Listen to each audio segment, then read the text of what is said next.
ایجادوں کی کہانیاں۔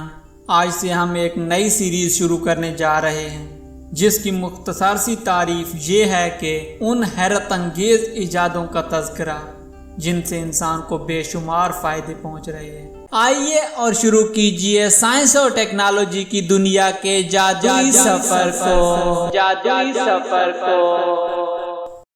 ایجادیں کیسے ہوئیں؟ ہر کام کی طرح کسی چیز کی ایجاد یا دریافت میں بھی علم، ارادے اور ہمت کی ضرورت ہوتی ہے۔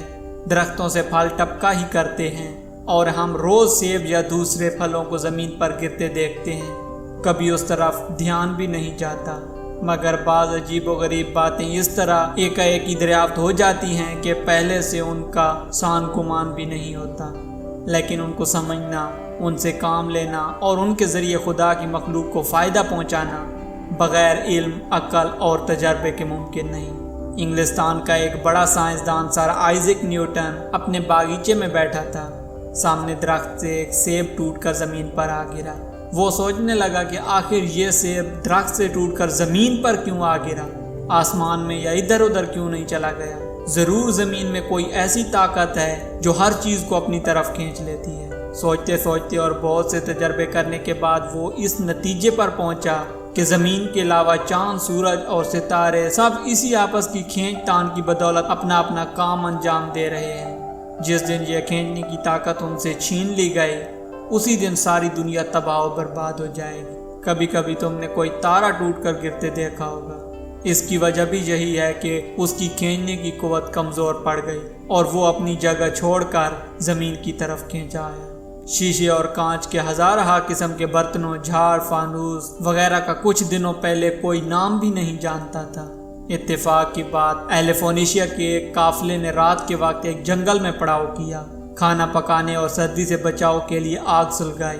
صبح کو چلنے لگے تو کیا دیکھتے ہیں کہ جس جگہ انہوں نے آگ جلائی تھی وہاں زمین پر کانچ کے بڑے بڑے ٹکڑے سورج کی روشنی میں پڑے چمک رہے ہیں۔ معلوم ہوا کہ زمین میں کانچ کے ذرے تھے جو آگ کی گرمی سے پگھل کر کانچ کی شکل میں جم گئے۔ وہ لوگ ان ٹکڑوں کو تحفہ سمجھ کر اپنے ساتھ لے گئے۔ اسی دن سے دنیا کانچ یا شیشے کے نام سے واقف ہو گئی۔ پھر کیا تھا؟ آہستہ آہستہ ہر جگہ شیش محلوں میں آئینہ بندی ہونے لگی اور ہزاروں قسم کے ڈاکٹری اوزار اور دوسری آرائش کی چیزیں بننے لگی۔ ایک اور سائنسدان جارج اسٹیفنسن بھی ایک رات اپنے کمرے میں بیٹھے چائے کے واسطے پانی گرم کر رہے تھے۔ اتفاقاً پانی ضرورت سے زیادہ کھول گیا اور کیتلی کا ڈھکنا بھاپ کے زور سے اچھل اچھل کر ہوا میں ناچنے لگا۔ پہلے تو وہ گھبرائے، لیکن رفتہ رفتہ یہ بات ان کی سمجھ میں آ گئی کہ یہ صرف بھاپ کی طاقت کا کرشمہ ہے۔ پھر کیا تھا؟ اب تو انہوں نے بھاپ کو اپنے قبضے میں کر لیا۔ اسی بھاپ نے ایک طرف پانی پر دخانی جہاز اور دوسری طرف خشکی پر بہت سی مشینیں چلا دی۔ انہی جارج اسٹیفنسن نے اپنی انجینئرنگ کے کمال سے 1814 میں نہ صرف ریلوے انجن بنا کر کھڑا کر دیا بلکہ 1840 میں میلوں تک ریل بھی دوڑا دی۔ امریکہ کے تھامس ایڈیسن دنیا کے سب سے بڑے موجد شمار کیے جاتے ہیں۔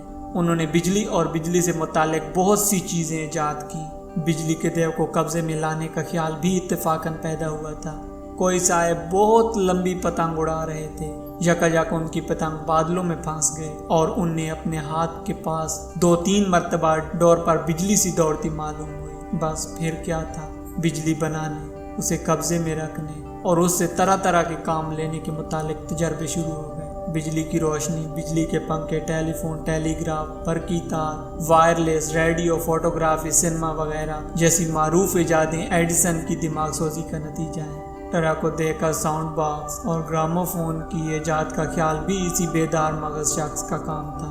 19ویں صدی کی سب سے بڑی اور سب سے مفید ایجاد بھی ایک اتفاقی واقعے سے ہوئی۔ جرمنی کا ایک سائنسدان رانجن چمکنے والی دھاتوں کے متعلق تجربے کر رہا تھا۔ اس نے ایک روز تجربے کرتے کرتے ایک دھات کو سیاہ کپڑے میں ڈھانک دیا اور کسی کام میں مصروف ہو گیا۔ اسی میز پر فوٹوگرافی کی ایک پلیٹ اور اس کے قریب چھوٹی سی ایک سلیب پڑی تھی۔ رانجن کی حیرت کی کوئی انتہا نہ رہی جب اس نے دیکھا کہ سیاہ پردے میں سے کچھ شعاعیں نکل کر فوٹوگرافی کی پلیٹ پر اثر کر رہی ہیں اور اس پلیٹ پر سلیب کی تصویر بھی آ گئی تھی۔ رانجن نے اپنی تحقیقات کے سلسلے کو چھوڑ کر ان حیرت انگیز شعاعوں کی اصلیت معلوم کرنا شروع کر دی۔ چونکہ اس قسم کی شعاؤں کا پہلے علم نہ تھا، اس لیے اس کا نام اس نے ایکس رے رکھا۔ ان شعاؤں کی ایک خاصیت یہ بھی معلوم ہوئی کہ یہ اکثر غیر شفاف چیزوں میں سے گزر جاتی ہیں۔ ایک زندہ انسان کی ہڈیوں کا فوٹو انہی شعاؤں کی مدد سے لیا جاتا ہے۔ ایجادوں کا کام کوئی یورپ و امریکہ والوں پر ہی ختم نہیں۔ کسی زمانے میں ہندوستان اور پاکستان اور عرب والوں نے بھی بہت سی ایجادیں کی تھیں۔ بارود خاص عربوں ہی کی ایجاد ہے، اس سے وہ پہاڑوں اور سرنگوں کو اڑانے میں مدد لیتے تھے۔ اسی طرح ہمارے ہاں بھی اکثر ایجادیں ہوئی۔ بھلا نور جہاں بیگم کا نام کس نے نہ سنا ہوگا؟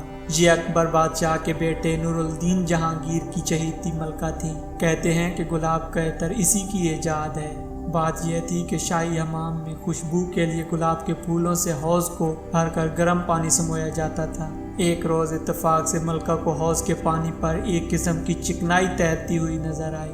سونگھ کر دیکھا تو اس میں گلاب کے پھولوں کی خوشبو مہک رہی تھی۔ ملکہ نے اسی وقت حکم دے دیا کہ آج سے ہمارے لیے گلاب کے پھولوں کا عطر کھینچا جایا کرے۔ اکبر کے زمانے میں حکیم علی مشہور طبیب اور ریاضی دان تھا۔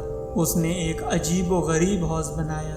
حوض کے پہلو میں ایک کمرہ تھا۔ کمرے کا راستہ حوض کے پانی کے اندر سے تھا، لیکن کچھ اس طرح بنایا گیا تھا کہ حوض کا پانی کمرے کے اندر نہیں آ سکتا تھا۔ اکبر کو چوگان بازی کا شوق تھا، اسی لیے ایسی چیزیں ایجاد کی گئیں جو رات کو شعلے کی طرح چمکتی تھیں تاکہ اندھیری رات میں چوگان کھیلا جا سکے۔ اس بادشاہ کے زمانے میں مختلف قسم کی توپیں ایجاد ہوئیں۔ اس چینل میں ان تمام ایجادوں کا ذکر کیا جائے گا جن کی وجہ سے انسان آج ترقی کی انتہائی بلندیوں پر جا پہنچا ہے۔ پسند آئے تو لائک اور سبسکرائب ضرور کر دینا۔ چلتا ہوں۔